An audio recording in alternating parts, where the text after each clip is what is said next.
Bayangkan jika suatu hari kamu bangun tidur dan dunia mendadak berubah. Harga listrik anjlok, mesin-mesin mobil bisa hidup tanpa bensin, dan negara-negara adidaya mulai saling curiga. Hanya karena satu kristal kecil yang ditemukan di pegunungan terpencil Papua.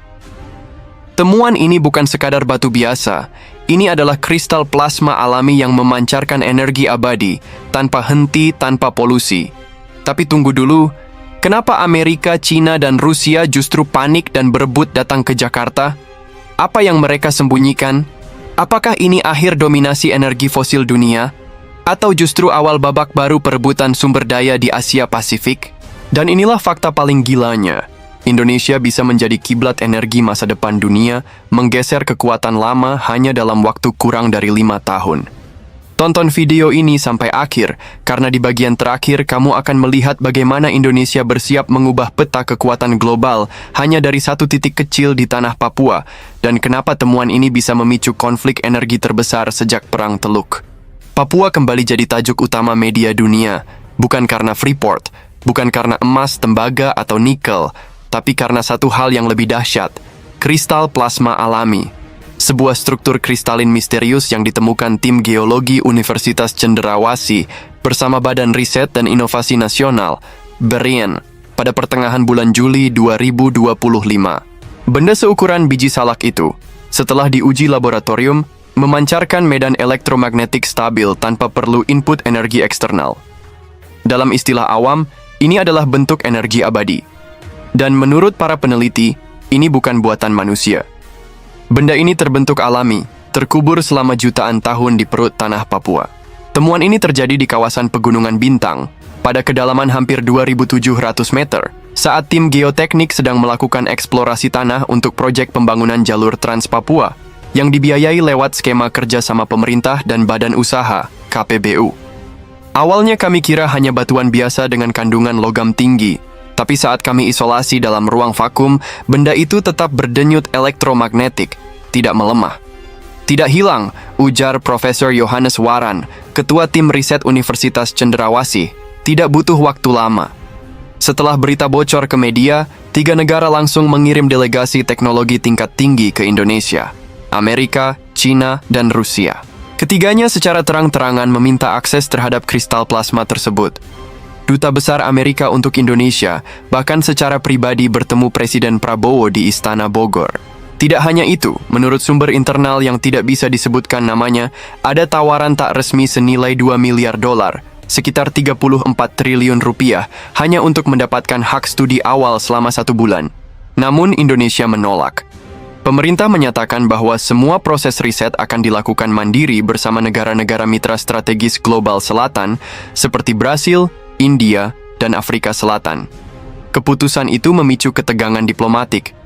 Portal berita The Atlantic melaporkan bahwa Amerika bahkan mempertimbangkan sanksi teknologi terhadap Indonesia bila tidak mau berbagi akses.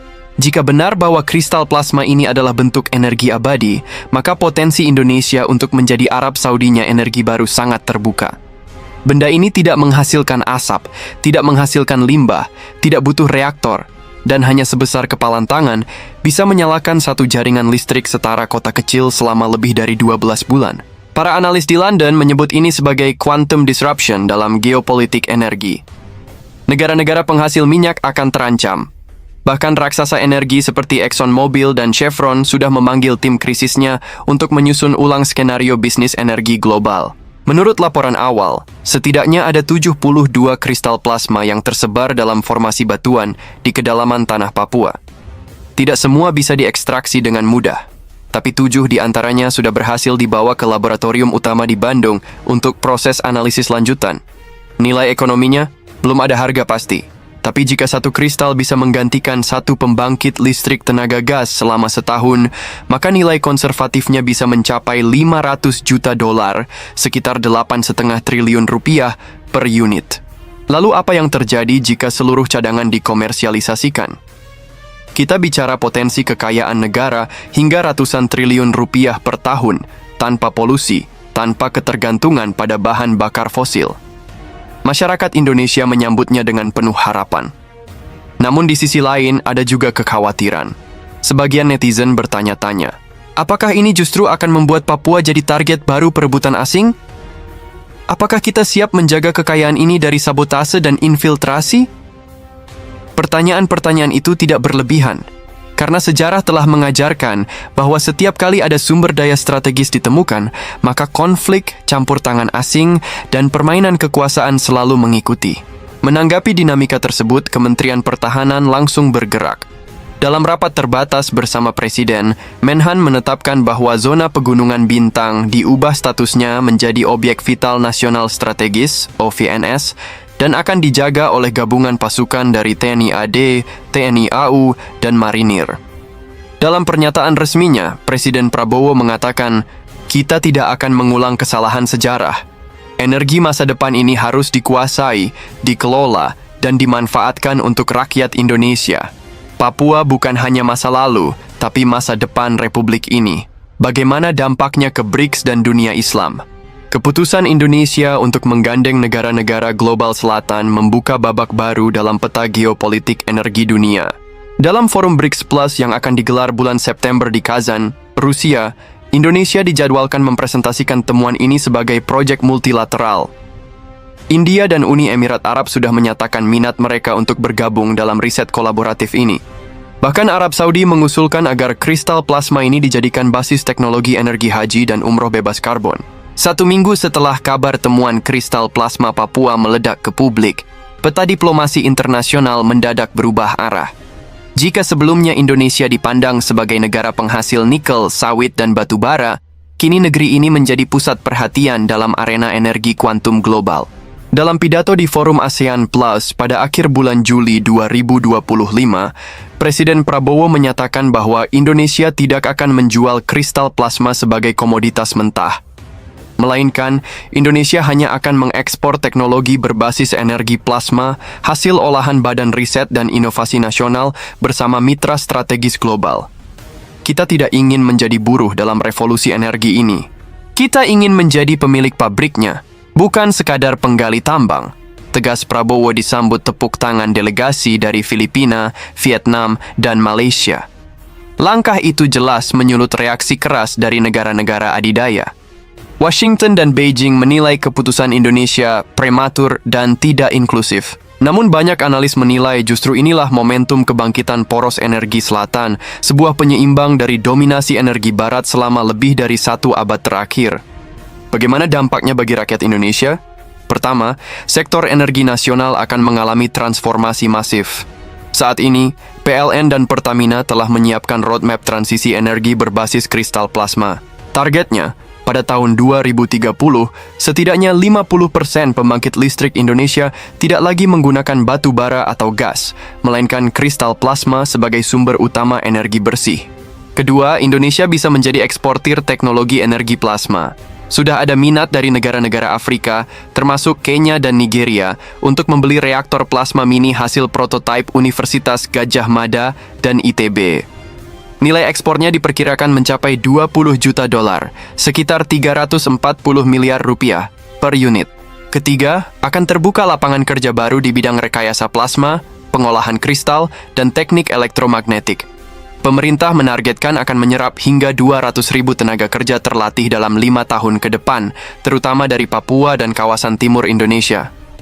Tapi, benarkah aman?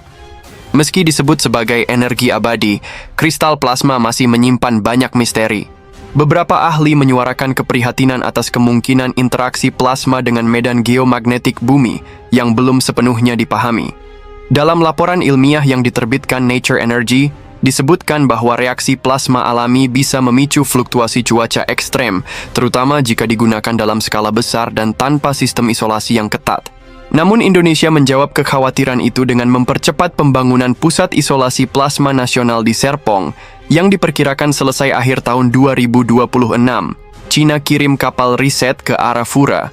Apakah ini sinyal ancaman? Satu hal yang membuat situasi makin tegang adalah kehadiran 2 kapal riset Cina yang mulai melakukan survei bawah laut di perairan Laut Arafura pada akhir bulan Juli 2025. Kapal tersebut membawa peralatan sonar dan robot bawah laut berteknologi tinggi. Meski secara resmi disebut sebagai misi oseanografi, pihak Kementerian Luar Negeri Indonesia menyebutkan China tidak mengirimkan nota diplomatik resmi tentang kegiatan itu. Dalam wawancara dengan media lokal, Menlu Sugiono menegaskan, kedaulatan maritim adalah harga mati. Jika ada indikasi pelanggaran, TNI AL akan melakukan langkah tegas. Dan benar saja, TNI AL mengirim 3 kapal fregat ke perairan Arafura untuk mengawal zona eksplorasi energi nasional. Situasi sempat memanas, namun akhirnya China menarik kapalnya keluar dari zona ekonomi eksklusif Indonesia. Dulu, Papua dikenal sebagai daerah rawan konflik dan minim infrastruktur. Kini, daerah itu menjadi kunci masa depan Indonesia dan dunia. Pemerintah pusat berencana menjadikan Wamena sebagai Silicon Valley Energy Plasma dengan membangun pusat inovasi, laboratorium, dan kampus teknik baru. Infrastruktur jalan, listrik, dan bandara akan dipercepat. Bahkan, Kementerian Pendidikan dan Kebudayaan akan membuka program studi teknik plasma dan elektromagnetik di 5 universitas negeri Papua mulai tahun ajaran depan. Langkah ini bukan hanya soal ekonomi, tapi juga tentang keadilan historis dan geopolitik. Papua selama ini memberi terlalu banyak untuk Republik. Kini giliran Republik mengembalikan yang pantas, ujar Menteri Koordinator Bidang Kemaritiman dan Investasi dalam konferensi pers. Risiko geopolitik. Apakah Indonesia siap? Namun semua peluang ini datang dengan risiko besar. Negara-negara barat punya sejarah panjang menciptakan krisis di wilayah yang mengganggu kepentingan energi mereka. Banyak analis di Timur Tengah menyebut bahwa Indonesia harus meningkatkan pertahanan non-konvensional, termasuk cyber defense, pengamanan sumber daya alam, dan intelijen energi. Karena ancaman sabotase, peretasan, dan infiltrasi asing kini menjadi nyata. Sebagai respon awal, pemerintah telah membentuk Badan Khusus Energi Plasma Nasional (BKEPN) yang bertanggung jawab langsung ke Presiden. Tugasnya mengatur regulasi, keamanan, riset, dan distribusi teknologi kristal plasma. Badan ini akan terdiri dari unsur TNI, BIN, BRIN, dan perwakilan kampus. Apakah ini awal dari revolusi energi dunia versi Indonesia? Ataukah ini justru akan menjadi kutukan baru seperti minyak bagi negara-negara Afrika? Yang pasti, dunia sedang menyaksikan Indonesia. Dan Papua, yang selama ini dianggap pinggiran, kini menjadi jantung dari persaingan energi global. Kita tidak hanya berbicara soal sumber daya baru. Kita sedang menyaksikan lahirnya ulang tatanan dunia berbasis energi bersih yang dipimpin oleh negara berkembang. Dan itu dimulai dari sini. Dari negeri yang dulu dijajah karena rempah, kini berdiri sebagai pusat energi paling futuristik di abad ini. Bagikan video ini ke semua grup, teman, dan keluarga. Dunia saat ini sedang berubah, dan Indonesia berada di pusatnya. Jangan cuma jadi penonton. Mari jaga, dukung, dan kawal bersama-sama.